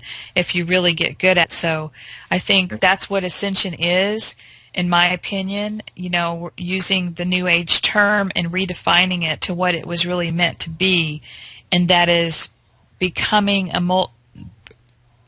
returning to the multi-dimensional, multi-reality aspect of ourself. What do you think could happen to the Earth then? What's your thoughts on, let's say we get to a level where we ascend, but there's certain peoples on Earth, they've chosen not to take that path. They're still a very dense reality. They're still in the matrix. Do you think, like Dolores Cannon, she reckons that there was he created another Earth, what we inhabit, and maybe can come back to this reality and go back to the more enlightened reality, let's say, and do you think people get trapped on the denser Earth, or do you think it's going to be something what Mother Gaia Earth just transforms into another higher self and we all go with it? What's your thoughts on that? What I would like to say that my reality is going to be like is that there will be a point in time, a time stamp, where this is what I would like for it to happen. I don't know if this is how it actually happens, because no one actually knows how it's going to happen except the creator of this reality that created a way for us to get out. And that's how we can, we could find that information out by going within. But it's a surprise to it's a surprise, I think. But what I would like to see happen is that, I just can't imagine existing in this world for much longer the way that it's going. And I would like to think that there is a door of opportunity that all of a sudden will appear or happen to where we can shift our consciousness into another version of the earth if we choose to, and we choose to change to basically be freed from this copy of this reality into a organic template of existence. And I think that can only occur when the majority of consciousness decides, when more than 50%, I'm just going to put numbers, which is an illusion anyway, but when we're ready to make that shift, we can choose a different reality and don't have to come back to this. And for those people who don't make that choice, I think that since time is irrelevant, they can continue to have that experience until their physical body dies, and perhaps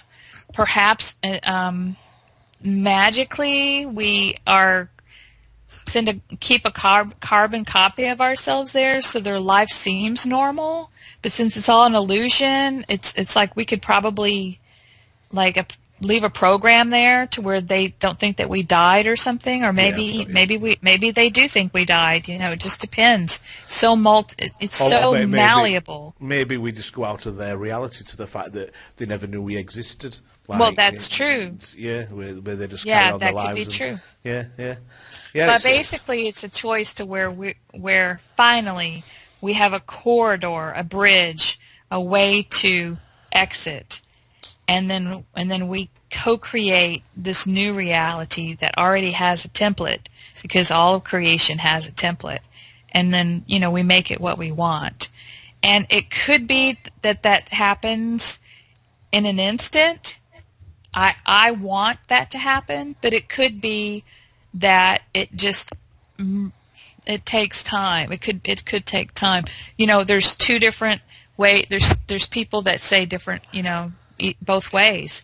I would prefer to have it come in an instant and to move out of this reality. Me too, yeah. I mean, I do feel from my experiences on Earth, as I've become more knowledgeable, enlightened, whatever term you want to use, where I used to be sort of more fear-based on debts, let's say, and I owe money to this organisation, and as I've sort of become educated myself on how the entire matrix works, that's helped me to escape the fear.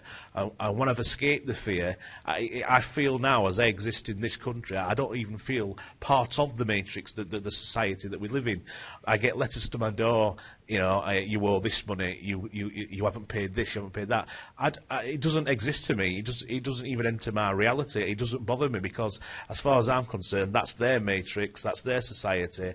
So even on this earth as I speak now, I don't feel like I'm part of that. I feel like I'm walking in another higher realm, even though I'm surrounded by all this suffering. But don't forget, Alan. Don't forget, they are you as well. Exactly. Yeah. We know. I know that, Paul. But I'm just trying to say in simple terms how I feel. I feel like I'm walking above the reality I was in before. So is it going to just carry on progressing in that manner? Is it going to carry on getting more and more so these things don't exist, they don't come into my life? Is it a gradual thing? Or like you said, Michelle, I wish I would prefer, same as you, miraculously we meet a tipping point like the 100 monkey syndromes, where enough people awaken and boom, that's available to anybody that wants to take it. Now, I hope that is the case, but we shall see. Well, there's so many different ways to look at it. You can look at it from a spiritual perspective, raising your vibration and vibrating out of this experience. You can look at it as a metaphysical perspective, in that the positive and negative are coming to a 0 point of neutrality, which is forms a stargate, which takes you through to another existence. You could look at, there's so many different ways to see the same thing that's happening. But ultimately, it will happen, I think, the way that we wish to create it to happen. And the more that we focus our intentions on moving out of it, the faster we'll get there. In my opinion, in this linear time illusion. But one question I have for you guys before we go here, I've got maybe 10 minutes left. I can stretch it just a little bit further. You guys have seen the movie The Matrix, and then you've also probably seen the movie Avatar. Yep. And all of these are clues that we've left ourselves to figure this puzzle out, right? Do you think that we have a body, physical body, in stasis somewhere else, whether it be on the moon that has been, hooked up to be able, or on the new Earth, for that matter, that we will shift our consciousness out of this body into the organic version of our body? Well, me personally, I'll answer first, and then you'll go next, Paul. For me, I don't know. That doesn't resonate with me. I don't think I have got another body like the Matrix in that analogy. So for me, no, I don't feel that's the case. I think it's more of just a spiritual consciousness shift for me, not a body in another reality like the Matrix. The Matrix is a perfect example of it. So for me, no, I don't think so. What about you, Paul? What's your perspective? Yeah, interesting. I'd say this much to start with. I pay very little heedance anymore to what I think or what I believe, in as much as the value I hold on what I'm knowing. So on that sort of juncture, I don't know, but I'm more aligned with the possibility, as you said, Michelle, the avatar having, a body in stasis. I can see how that's possible. But because at this present moment I can't give any sort of cognitions to any cohesive awareness that I have that yes we did, then I know that at the moment the best thing I can say is I don't actually know.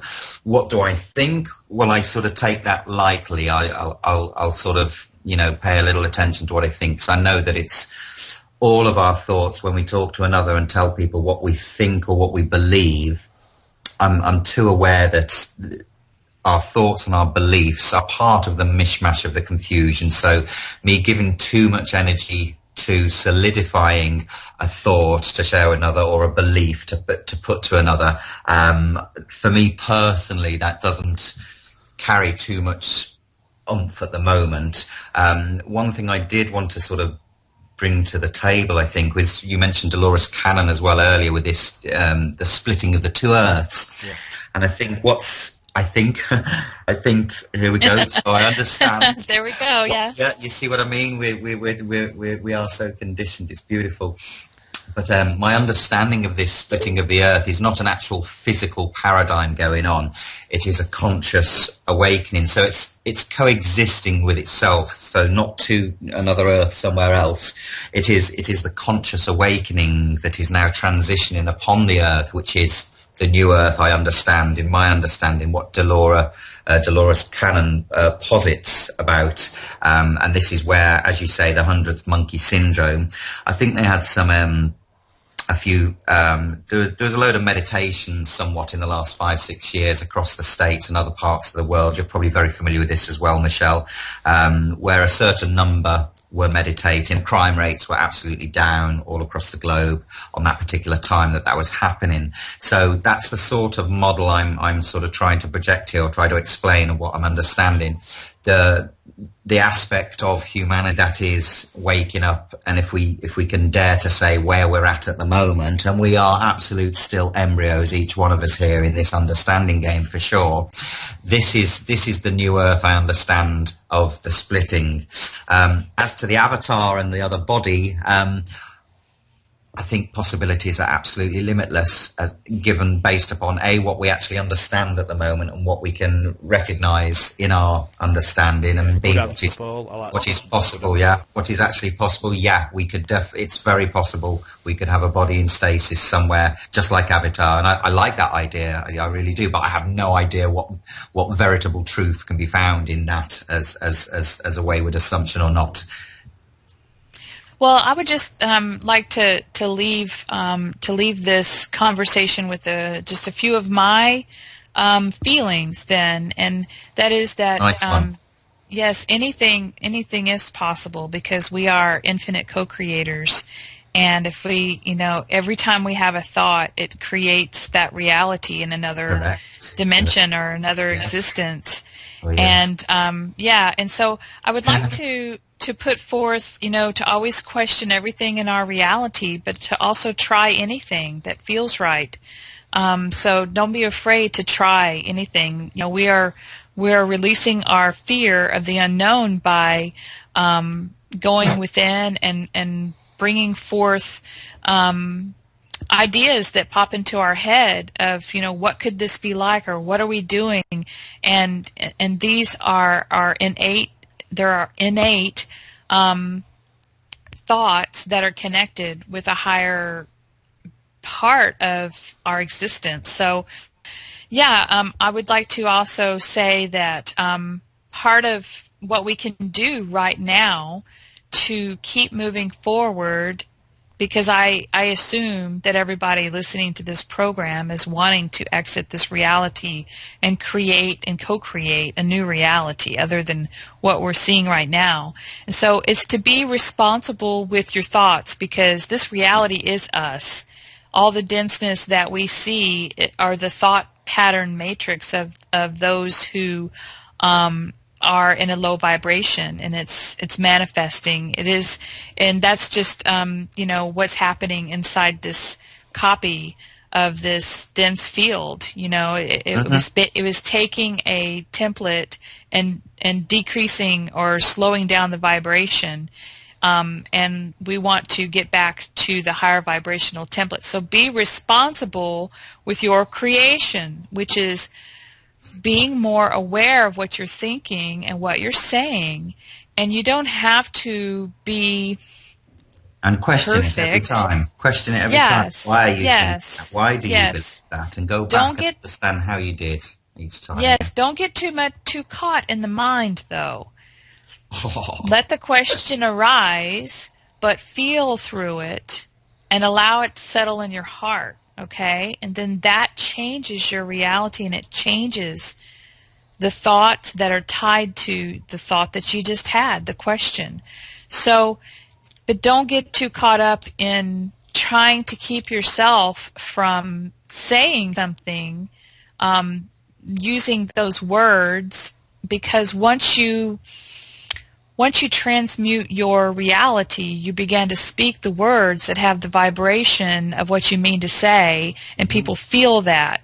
So that's moving more towards telepathy, but still using words until everybody else gets there, if that makes sense. It does. It makes a lot of sense, Michelle, and I appreciate you putting that in, what you've just said. Very good and stuff. I just wanted to add, as we're coming to the end of the show, for whatever purpose it may serve to those who will be listening to this, just a beautiful, soft reminder that probably the hardest, one of the most challenging almost dogmas or concepts for the human mind in reflection, in reflecting on the world around us and all of the apparent atrocities that we are seeing. I think one of the most challenging reminders or buffers or cushions that really is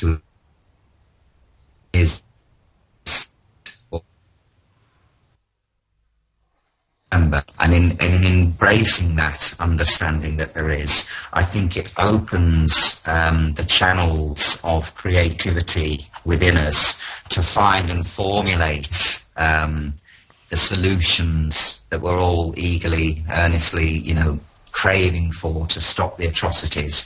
And my point being is, when we see it as so black and white in the duality of good and bad and so forth, that's great. It's like a layer of an onion. It has its place, but there's a deeper aspect, layers to it than that.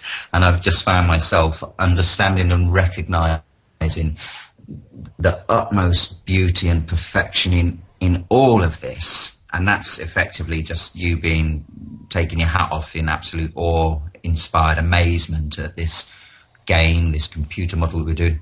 I find that, and I hope anyone listening may also find that tool, that reminder, a useful quite a useful and powerful tool in bringing about the solutions from the creative pros, as it were. I hope that's of any use. I do agree, Paul.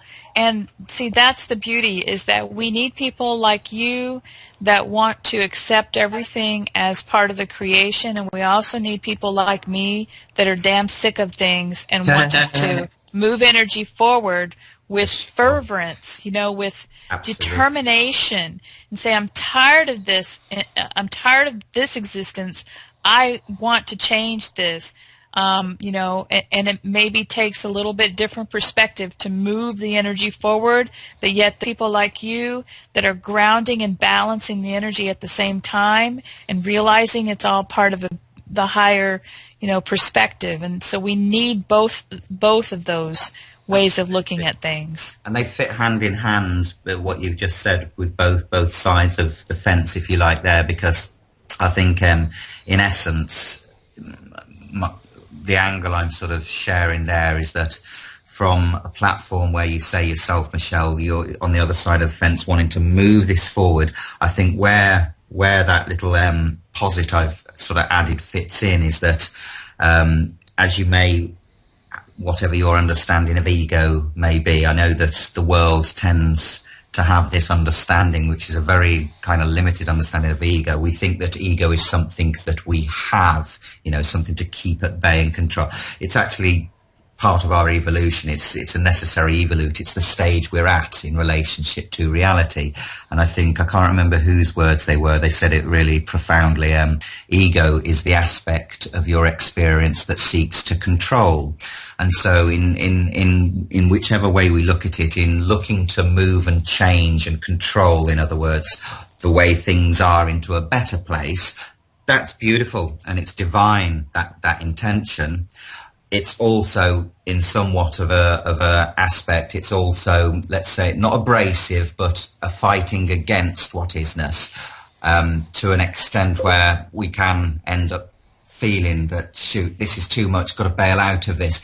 Well, of course it's too much, but it has to be this way, and it's the understanding that will bring about our relationship to it in realising, okay, that was meant to be, and I see that as probably more of a catalyst in us knowing that, okay, it is as it is, and we need to embrace the perfection in it at the same time as being frustrated as well and not satisfied with as it is, because there comes the coexistential balance of the two energies. Does that make any sense? Beautifully said, yes. Balance is what we're looking for, and we can do it through love. And not only love, but unconditional love. Love for ourselves, recognizing who we are as a fractal of this universal creator. Absolutely. And then standing in our sovereignty of that existence and making the choice to not be a controlled slave in this matrix anymore is exactly what is going to get us to exit this reality and to do it collectively with those who make that choice. Yeah. Transform. I can I just interject? We're just coming to the 2-hour limit for the Blog Talk Radio in about 3 or 4 minutes. So if you wanna just wrap it up, and I think that pretty much wrapped it up. Yeah. One more thing, guys. I just wanted to say that we talk about these things, we write about these things on n5d.com and bodymindsoulspirit.com. And I'd like to thank my partner, Greg Prescott, for giving me the platform to share my voice with anyone who's willing to listen and to feel what I'm expressing as what I'm seeing as my reality. Yeah, and we'd like to thank Greg too. So if you can pass our thanks on when you get round to speaking to him, Michelle. And you just mentioned the word unconditional love, which is a very, very spoken term across the planet of late. And I just wanted to bring a nice, beautiful reminder to anyone listening that we have a bunch of masters on this planet who teach us unconditional love above and beyond any other being on the planet, and you may recognize them as dogs, the canines. They are masters of unconditional love. Not cats, not horses, dogs are our teachers for unconditional love, because every 90% of relationships on this planet where male and the female are convinced they're in love, it is conditional love. It's not unconditional. And very few, I think we've had a few masters or teachers, spiritual beings walk the planet or who've demonstrated it, but not as en masse as the dogs do, yeah? Yeah. Isn't that interesting? And it seems that the dogs are from Sirius, the planet Sirius. Yeah, yeah. Absolutely, absolutely. It's got to be. Michelle, it's been so wonderful to have your presence. Thank you very much. We are both deeply grateful. And Alan, it's so wonderful that you've been the engineer behind the structure that you set up here, and an absolute privilege on my behalf to have had the pleasure to speak with the two of you today. So thank you, Michelle. Yeah. Thank you, Alan. Thank you, Paul. It's been beautiful. You know, every time I go through this expressing of myself, I feel like I've expanded so much. So thank you for the opportunity for expansion and sharing my energy with everyone who's listening to this. And I just want to send my love out to everybody, as I always do at the end of the show, and for me. Excellent. Okay, we'll Okay. call it to a close then. Thank you very much, Michelle. It's been an absolute pleasure. Namaste. Thank you, Paul. Indeed, namaste, and we shall speak again and Yes. again. Okay. And again. Speak to you Sounds soon. good. Bye-bye. Okay, thank you, Bye guys. now. Bye.